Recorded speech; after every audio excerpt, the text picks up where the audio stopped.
મારું નામ પ્રમોદ નારાયણભાઈ ખાખરિયા છે। હું ખરડી રહેતો 2023માં, પણ આ લોકોના ત્રાસથી મેં ગામ મુકાવી દીધું છે। અત્યારે હાલ રાજકોટમાં રહીએ છીએ ભાડે। અજય રાજસિંહ, અમરદીપસિંહ જાડેજા અને હંસાજ માવજીભાઈ કોઠિયા, એ લોકોએ વ્યાજે મને 10% પૈસા આપ્યા હતા। 9,27,00,000 રૂપિયા વસૂલ મારી પાસે કરી લીધા છે, છતાંય હજી મારી પાસે પઠાણી ઉઘરાણી કરે છે। જો અમે પોલીસને ફરિયાદ કરવા જાય છીએ, કાલાડ ગામની પોલીસને, તો અમારી ફરિયાદ લેતા નથી અને અમને મારીને એ ભગાડી દે છે કે આમાં તમારું કાંઈ નહીં આવે, હવે જે કાંઈ છે એ તમારે કોર્ટમાં વ્યાજ આવે। અને બહાર નીકળી તો અમને વ્યાજવાળા મારે છે। તો હવે અમારે ન્યાય કેની પાસે કરવો?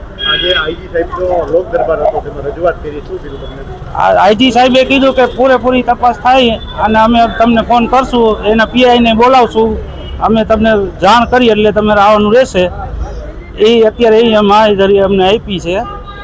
કેટલા વર્ષો તમે પીડાતા? આ પીડાતા હતા હું છેલ્લા 3 વર્ષથી પીડાતો હતો, જેનો કોઈ ઉકેલ જ ન થાય। અજય રાજસિંહના બધા એવા અહીંયાના ખરેડીના બુટલેગર છે ગામના, કે કોઈને જવાબ નથી આવતા। પોલીસ પણ એના પ્રોટેક્શનમાં અત્યારે છે।